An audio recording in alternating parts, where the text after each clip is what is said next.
معزز ناظرین کرام، خدمت خلق اور حقوق العباد کو پیش کریں گے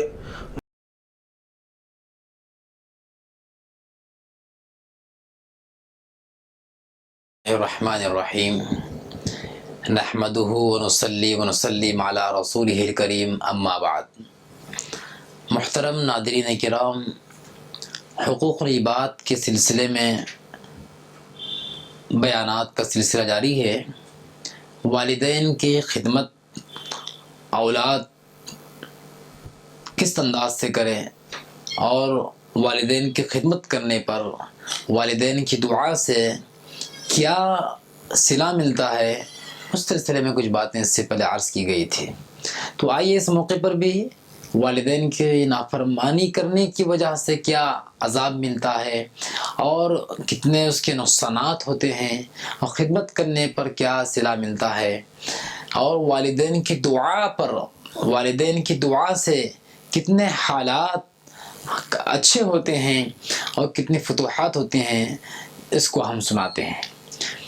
حضرت موسیٰ علیہ السلام کا واقعہ ہم سب جانتے ہیں کہ موسیٰ علیہ السلام کی جب پیدائش ہوئی تو اس وقت میں فرعون نے یہ اعلان کیا تھا کہ میری سلطنت میں جتنے لڑکے پیدا ہوں گے ان تمام کو زندہ ذبح کیا جائے اور قتل کیا جائے، اور لڑکیوں کو چھوڑ دیا جائے، کیونکہ کسی نجومی نے اس کو یہ کہا تھا کہ آپ کی حکومت میں ایک بچہ پیدا ہونے والا ہے جو بچہ آپ کی حکومت کو ختم کرے گا۔ واقعہ بہت طویل ہے، کئی سارے بے قصور جانوں کو، معصوم بچوں کو اس نے قتل کروایا، ذبح کروایا۔ جس وقت میں موسیٰ علیہ السلام کی پیدائش ہوئی، موسیٰ علیہ السلام کی امی جان کو بڑی فکر لاحق ہوئی کہ اب میرے بیٹے کا کیا ہوگا، میرا بچہ اب فرعون کے ان بد کردار لوگوں کے ہاتھوں سے ذبح کیا جائے گا، ظالم لوگوں کے ہاتھوں سے ذبح کیا جائے گا۔ ایک ماں کے سامنے بچہ ختم ہو جائے اور ماں کے سامنے بچہ ہلاک ہو جائے، یا ماں کے سامنے بچہ ذبح ہو جائے، یا ماں کے سامنے بچے کو موت آ جائے تو ماں کو برداشت نہیں ہو سکتا۔ موسیٰ علیہ السلام کی والدہ بے چین تھی، کیا کریں؟ تو اللہ تعالیٰ نے قرآن مجید کے اندر موسیٰ علیہ السلام کی ماں کا یہ واقعہ اور موسیٰ علیہ السلام کی اس فکر کو اور ان کے حالات کو تفصیل کے ساتھ میں بیان فرمایا ہے۔ اللہ تعالیٰ نے موسیٰ علیہ السلام کے والدہ کے دل میں اس بات کو ڈالا کہ آپ ایسا کریں کہ ایک صندوق کے اندر اپنے بچے کو رکھیں اور رکھ کر پانی کے اندر بہا دیں، وَلَا تَخَافِي، اور خوف نہ کریں، اِنَّا رَادُّوكِ إِلَيْكِ، کہ ہم تمہارے پاس آپ کے بچے کو لوٹا دیں گے۔ موسیٰ علیہ السلام کی والدہ ماجدہ یہ دعا کرتے ہیں کہ اے اللہ، آپ کے حکم سے میں اپنے بچے کو چھوڑ رہی ہوں، اس کے پرسان حال آپ ہی ہیں۔ اے اللہ، اس بچے کو میں آپ کے حکم پر چھوڑ رہی ہوں، اور آپ ہی اس کو بچانے والے ہیں، آپ ہی اس کی حفاظت کرنے والے ہیں۔ اللہ تعالیٰ سے دعا کرتے ہیں اور اپنے بچے کو پانی کے اندر بہا دیتے ہیں۔ اپنے نگاہوں کے سامنے بچے کو ذبح ہونا پسند نہیں کیا، اللہ کے حکم سے پانی کے اندر بہا دیے۔ پانی کے اندر بہانا بھی پسند نہیں تھا، مگر اللہ کا حکم تھا۔ موسیٰ علیہ السلام کی والدہ کو اللہ کی ذات پہ یقین تھا، اور کیسے یقین نہ ہو، پیغمبر کی ماں، پیغمبر کی والدہ ہے، کیسے یقین نہیں ہوگا؟ بہرحال پانی کے اندر بہا دیتے ہیں۔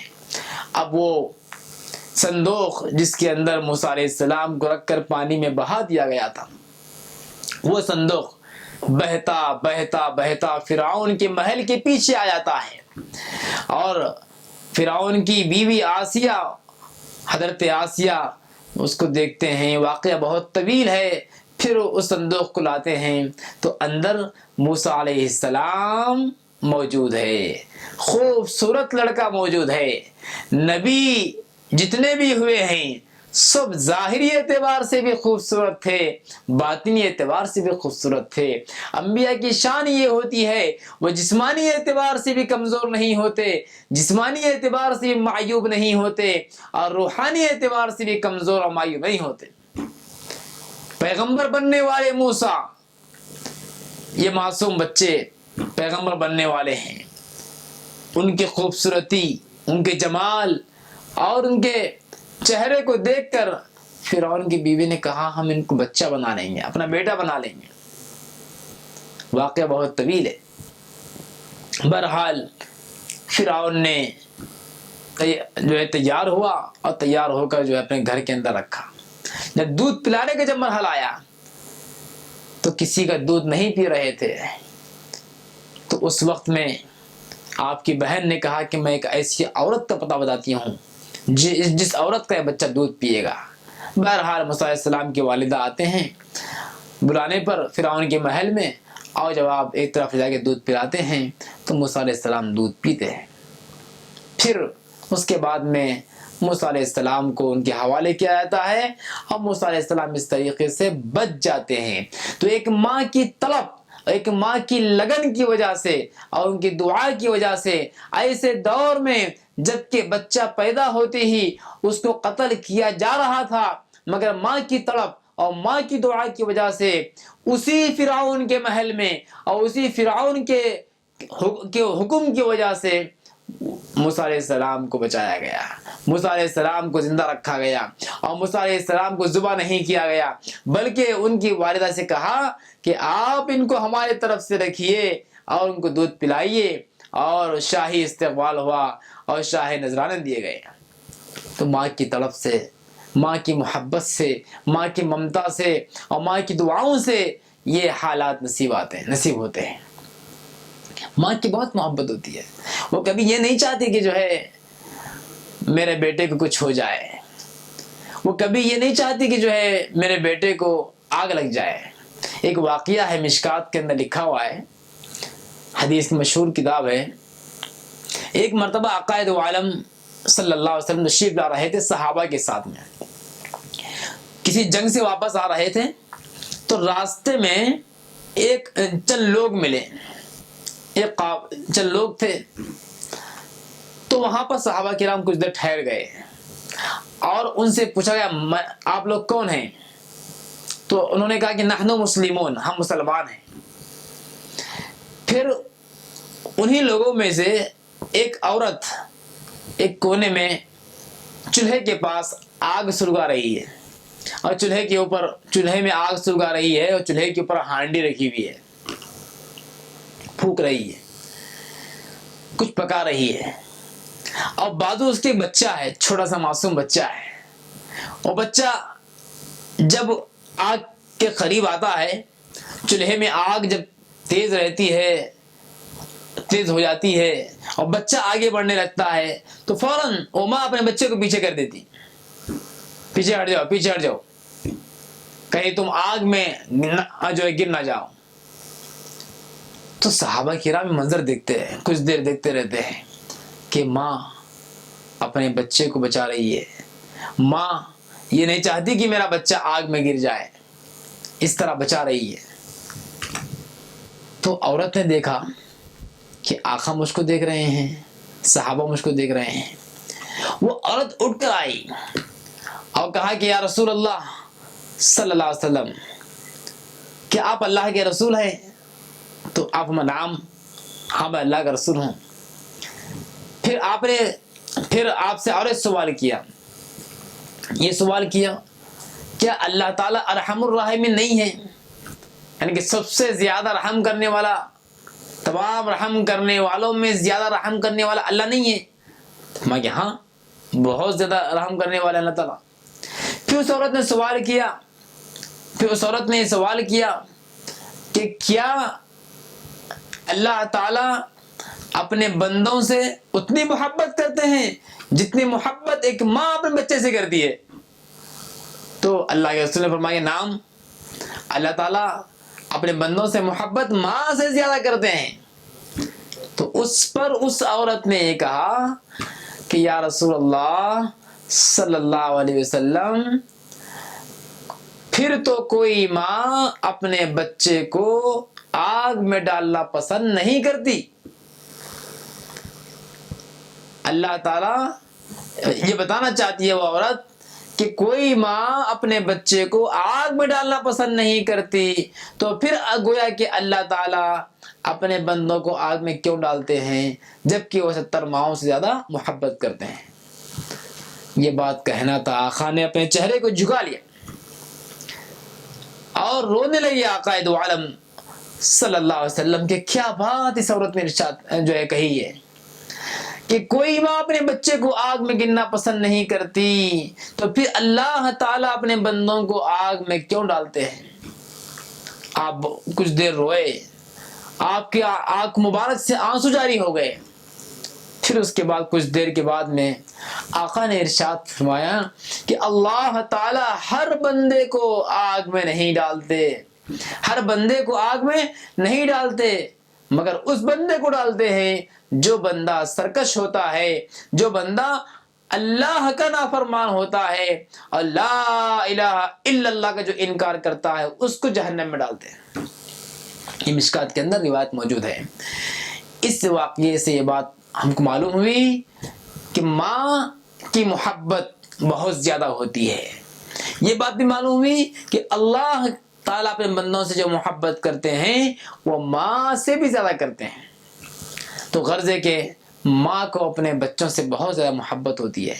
ایک واقعہ کتابوں میں لکھا ہے کہ کوئی پیغمبر ہیں، غالباً حضرت داؤد علیہ السلام ہیں، اس زمانے میں ایک واقعہ پیش آیا۔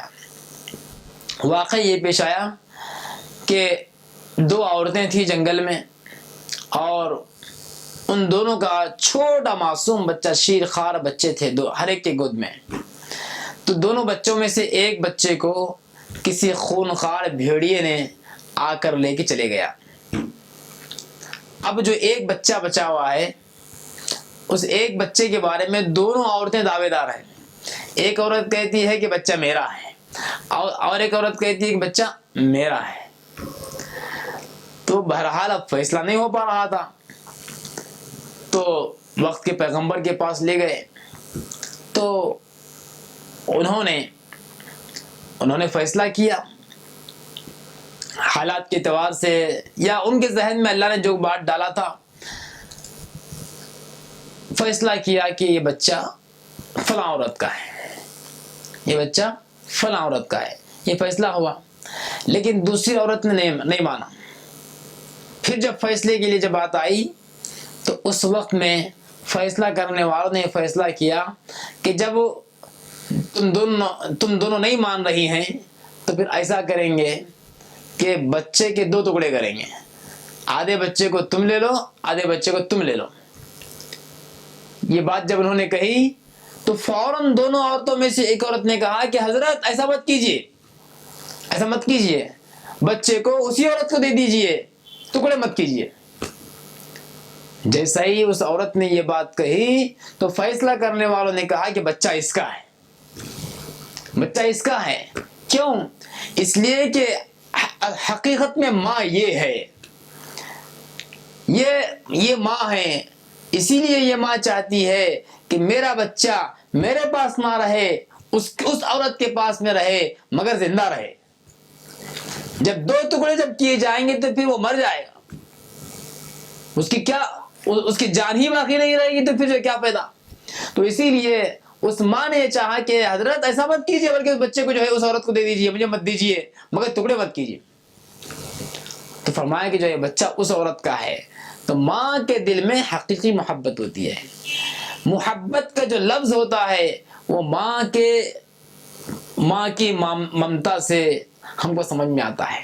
بہرحال ماں کے ساتھ میں، باپ کے ساتھ میں اچھا سلوک کرنا چاہیے اور ان کی خدمت کرنا چاہیے۔ جو ماں باپ کی نافرمانی کرتے ہیں دنیا کے اندر ہی ان کو اس کی سزا ملتی ہے۔ ایک واقعہ کتابوں کے اندر لکھا ہے کہ ایک شخص تھا، ان کے والد بہت بیمار ہو گئے، اب یہ خدمت کرتا رہا، خدمت کرتے کرتے بیزار ہو گیا۔ اب آج کل معاملہ ایسا ہو گیا ہے ایک تھوڑے دن میں جو ہے ماں باپ کی خدمت کرتے ہیں اور کر کے بیزار ہو جاتے ہیں. ذرا ان کو سوچنا چاہیے کہ یہی ماں باپ ہیں جنہوں نے ہم کو 10-15 سال تک ہم کو پالا پڑھایا بڑا کیا تعلیم دیا تربیت کیا فن سکھایا علم سکھایا ہنر سکھایا سب کچھ کیا. مگر یہ جب ماں باپ بوڑھے ہو جاتے ہیں تو ہم تھوڑے دن میں ان کی خدمت کر کے بیدار ہو جاتے ہیں, تھوڑے پیسہ خرچ کر کے ہم جو بیدار ہو جاتے ہیں. تو ایسا ہی ہوا کہ ایک شخص تھا, اس کے والد بیمار ہو گئے. چند دن خدمت کیا, چند دن محنت ان کی جو ہے تابعداری کیا اور ان کی تیمارداری کیا اور بیزار ہو گیا. بیزار ہو جانے کے بعد میں ایک دن ایسا کیا اس نے کہ اپنے باپ سے بیزار ہو کر, جو باپ چلنے پھرنے سے بھی قاصر ہو گئے تھے, جو باپ بالکل لاغر کمزور ہو گئے تھے, ایسے وقت میں اولاد کو چاہیے کہ وہ کم سے کم لاٹھی کا تو سہارا بنے.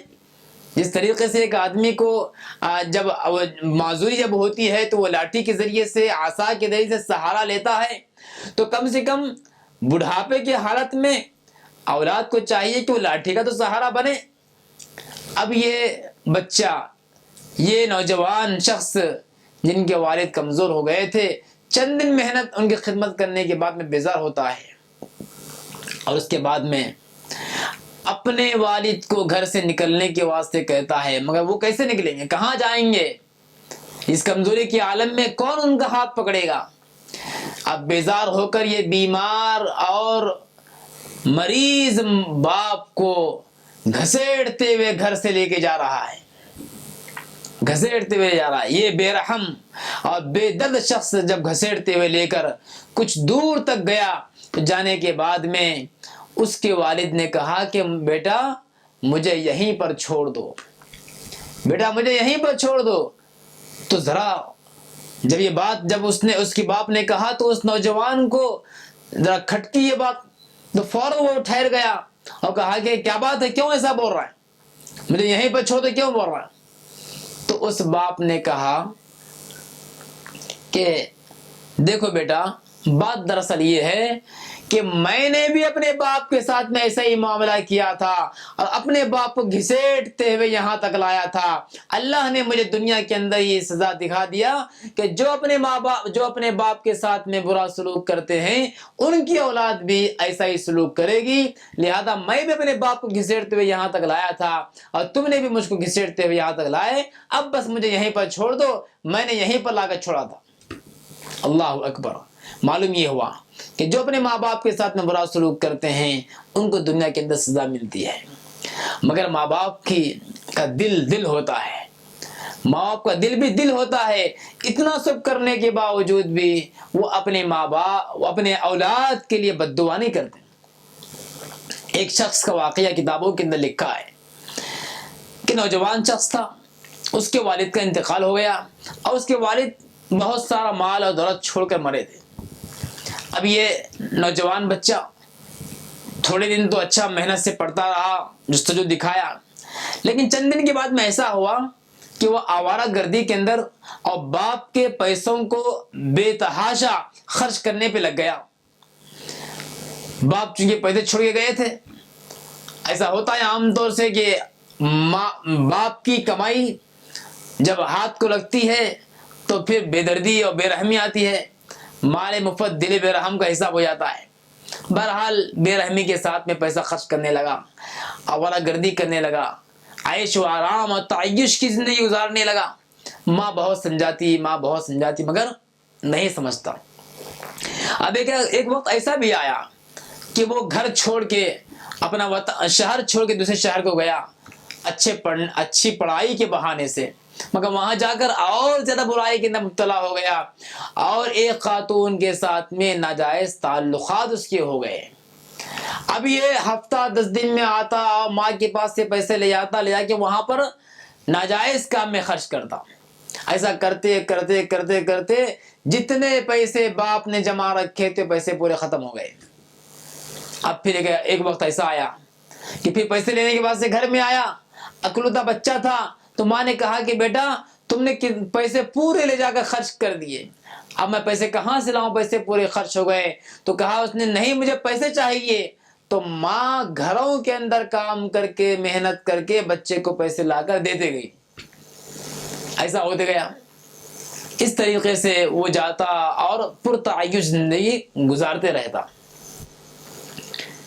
اب ایک مرتبہ ایسا ہوا, بہت دن تک بیٹا گھر میں نہیں آیا.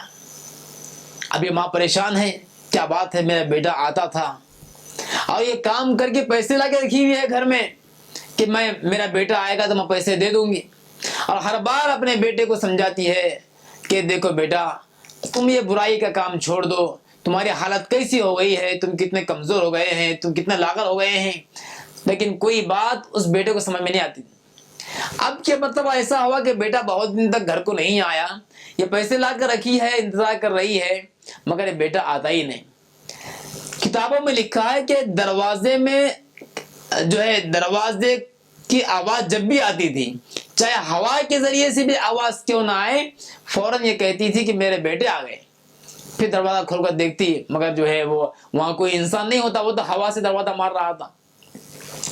ماں کے دل میں بیٹا بیٹا ہے کہ بیٹا میرا کب آئے, بیٹا میرا کب آئے, مگر بیٹے کے دل میں ماں کی محبت نہیں ہے. ماں کو چاہتا نہیں, ماں کو یاد کرتا نہیں, اور الٹا ماں کو پریشان کر رہا ہے.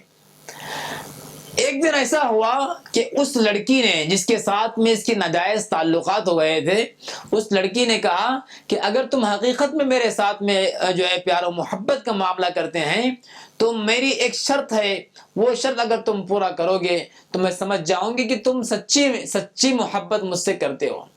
اس نے کہا کیا بات ہے بتاؤ. تو اس نے کہا کہ تم اپنے ماں کا کلیجہ مجھے لا کر دے دو, میں سمجھ جاؤں گی کہ تم میری سچی محبت کے اندر مبتلا ہے. تو اب یہ شخص اس خراب عورت کی خراب ارادے کو, خراب جو ہے شرط کو پورا کرنے کے واسطے چل پڑا. ماں کی طرف رخ کیا, دروازہ کھٹکھٹایا تو ماں نے فوراً اپنے بچے کی صرف آہٹ کو سن کر کہا کہ بیٹا تم آ گئے, آ جاؤ, میں تمہارا کتنا انتظار کر رہی تھی اور میں تم کتنا یاد کر رہی تھی. ماں اس کو جو ہے اپنی پریشانی اور اپنی جو بے چینی کو سنا رہی ہے, مگر وہ کچھ سنتا ہی نہیں. ابھی آیا اور کچھ ہی دیر کے اندر ماں کے کلیجے کو چاک کیا اور چاک کر کے لے کے بھاگتے ہوئے گیا اور جا کر اس عورت کے گود میں جب ڈال دیا تو اس عورت نے کہا کہ سچائی میں سچ مچ تم نے اپنے ماں کے جو ہے کلیجے کو لا کر میرے گود میں ڈال دیے ہیں. میں نے تم سے ایسے ہی آزمانے کے واسطے کہہ دیا تھا, تم نے یہ کام کر دیا. تو اس نے کہا کہ ہاں. تو پھر اس وقت تو اس بچی نے کہا کہ اے شخص, جب تو اپنی ماں کا نہیں ہوا ہے تو میرا بھی نہیں ہوگا. جب تو اپنی ماں کا نہیں ہوا ہے تو اپنی سگی ماں کا کلیجہ جو ہے نکال کے لا سکتا ہے, تو پھر میرے ساتھ میں بھی کچھ بھی کر سکتا ہے. جا یہاں سے, نکل جا. یہاں سے اس کو بھگا دی اس عورت نے, نہ یہاں کا رہا نہ وہاں کا رہا. اب پھر وہ ماں کے کلیجے کو لے کے جب باہر نکلتا ہے تو کلیجہ چونکہ خون کے اندر لطف ہوتا ہے تو پھسل کر نیچے گرتا ہے وہ کلیجہ, اور یہ بھی شخص نیچے گرتا ہے دوڑنے کی عالم میں. تو اس کلیجے کے اندر سے آواز آتی ہے کہ بیٹا کہیں تم کو چوٹ تو نہیں لگی, کہیں تم کو چوٹ تو نہیں لگی. کلیجے کے اندر سے آواز جبکہ جان چلی گئی ماں کی, وہاں سے آواز آ رہی ہے. تو معلوم یہ ہوا کہ ماں کے کلیجے میں اپنے بیٹے کی کتنی محبت ہوتی ہے. تو اب ماں کے بارے میں اپنی اولاد کو کتنی محبت ہونا چاہیے. بہرحال خلاصہ یہ ہے کہ اپنے ماں باپ کی محبت کو ہم جانیں اور ان کے ساتھ میں اچھا سلوک کریں, ان کی خدمت کریں, ان کی نافرمانی ہرگز نہ کریں. ماں کی نافرمانی کی وجہ سے موت کے وقت میں کلمہ بھی نصیب نہیں ہوتا. ماں کی نافرمانی کی وجہ سے موت کے وقت میں کلمہ نصیب نہیں ہوتا, اور جس کو موت کے وقت میں کلمہ نصیب نہ ہو تو پھر اس کی آخرت برباد ہے. انما الاعمال بالخواتیم, حدیث میں بتایا گیا ہے کہ انسان کے اعمال کا دار و مدار خاتمہ بالخیر پر ہے. اگر انسان زندگی بھر نیک کام کر لے اور مرتے وقت میں کلمہ نصیب نہ ہو, خاتمہ بالخیر نہ ہو, تو پھر اس کے سارے نیک عمل غلط ہو جاتے ہیں. تو ماں کی خدمت نہ کرنے اور ان کو ناراض کرنے کی وجہ سے موت کے وقت میں کلمہ نصیب نہیں ہو سکتا۔ تو اسی لیے ہم سب کو چاہیے کہ اپنے ماں باپ کے ساتھ میں اچھا سلوک کریں، فرمانبرداری کریں، خدمت کریں اور ان کو خوش کرنے کی کوشش کریں۔ اللہ تعالیٰ سے دعا ہے کہ ہم سب کو عمل کرنے کی ہدایت نصیب فرمائیں۔ آمین یا رب العالمین، وما علینا الا البلاغ المبین۔ بسم اللہ الرحمن الرحیم۔ بسم اللہ الرحمن الرحیم۔ عن انس رضی اللہ عنہ ان رجلا قال للنبي صلی اللہ علیہ وسلم اوصنی فقال خذ الامر بالتدبیر فإن رأيت في عاقبته خيرا فامضه وإن خفت غيا فأمسك۔ پیارے پیغمبر صلی اللہ علیہ وسلم کی خدمت میں ایک صحابی آئے اور آ کر پیارے پیغمبر صلی اللہ علیہ وسلم سے فرمایا کہ اوصنی، سرکار مجھے کچھ وصیت فرمائیے، نصیحت فرمائیے۔ اللہ کے رسول صلی اللہ علیہ وسلم نے ارشاد فرمایا خذ الامر بالتدبیر، کہ جب بھی کوئی کام تم کرو تو تدبیر سے کیا کرو، یعنی کام کرنے سے پہلے سوچ وچار کر لیا کرو، غور و فکر کر لیا کرو، اس کام کے نتیجے اور انجام کے بارے میں بھی پوری طرح سنجیدگی کے ساتھ غور و فکر کر کیا کرو کہ اس کا انجام نفع ہے یا نقصان۔ اگر بھلائی نظر آ رہی ہو اس کام کے انجام میں، نفع سمجھ میں آ رہا ہو تو کر لو، اور اگر نقصان کا اندیشہ سامنے آ رہا ہو تو تم اس سے رک جاؤ۔ فرمایا اللہ کے رسول صلی اللہ علیہ وسلم نے خذ الامر بالتدبیر، کہ کام کرنے سے پہلے تدبیر کیا کرو، سوچ وچار کر لیا کرو، غور و فکر کر لیا کرو۔ فإن رأيت في عاقبته خيرا، اس کام کے انجام میں بھلائی سمجھ میں آ رہی ہو تو فمضي، اس کام کو پورا کر لو، انجام دے لو اس کام کو۔ وإن خفت غيا، اور اگر اس کے بارے میں تم کو ڈر ہو کہ نقصان ہوگا، تکلیف ہوگی، انجام برا ہوگا، تو فمسک، رک جاؤ، اپنے آپ کو اس کام سے روک لو۔ دکان کا معاملہ ہو، مکان کا معاملہ ہو، شادی بیاہ کا معاملہ ہو، کوئی دوسرے اور اہم ترین سفر کا معاملہ ہو، اس سلسلے میں ڈیسائیڈ کرنے میں آدمی کو الجھن ہو تو پہلے سوچ لے کہ میں جو قدم اٹھانے والا ہوں، یہ قدم جو میں اٹھا رہا ہوں یہ بہتر ہے یا نہیں ہے، اس کا انجام کیا ہوگا۔ مختلف زاویوں سے، مختلف پہلوؤں سے اس پر غور و فکر کریں، بات سمجھ میں آ رہی ہے پھر کسی سے رائے مشورہ بھی کر لیں کہ بھئی یہ میں کام کرنا چاہ رہا ہوں، یہ کام میں کر سکتا ہوں یا نہیں کر سکتا ہوں، اور اگر رائے دینے والے نے اچھی رائے دی کہ بھی ہاں کرنا چاہیے تو کر لو۔ ہاں اگر سمجھ میں آ رہی ہے بات کی خبش دل میں خدشہ رہے، یا یہ کہ ظاہری احوال کو دیکھنے کے بعد، انجام کو دیکھنے کے بعد، نتائج کو دیکھنے کے بعد بات سمجھ میں آ رہی ہے کہ یہ کام کرنا نہیں چاہیے اور اگر کریں گے تو نقصان ہوگا، اس میں رسک ہے، ایسے اندیشے سامنے ہوں تو پھر تو ایسی صورت میں آدمی کو اس کام سے رک جانا چاہیے۔ پیارے پیغمبر صلی اللہ علیہ وسلم نے غور کیجیے کہ ہمارے دنیاوی امور کے سلسلے میں بھی سرکار نے ہم کو آگاہ کیا ہے، فارمولے دیے ہیں، سمجھایا ہے، اس سلسلے میں مختلف پہلوؤں سے سرکار دو عالم صلی اللہ علیہ وسلم نے تعلیمات دی ہیں۔ اللہ تبارک و تعالیٰ ان تمام امور کو پیش نظر رکھتے ہوئے اپنی زندگی کے تمام امور میں، تمام زندگی کے موڑ پر اور زندگی کے تمام شعبہ جات میں، احوال میں ہم اس حدیث کو سامنے رکھتے ہوئے عمل کریں۔ اللہ تعالیٰ ہم سب کو عمل کی توفیق عطا فرمائے۔ آمین۔ وآخر دعوانا ان الحمد للہ رب العالمین۔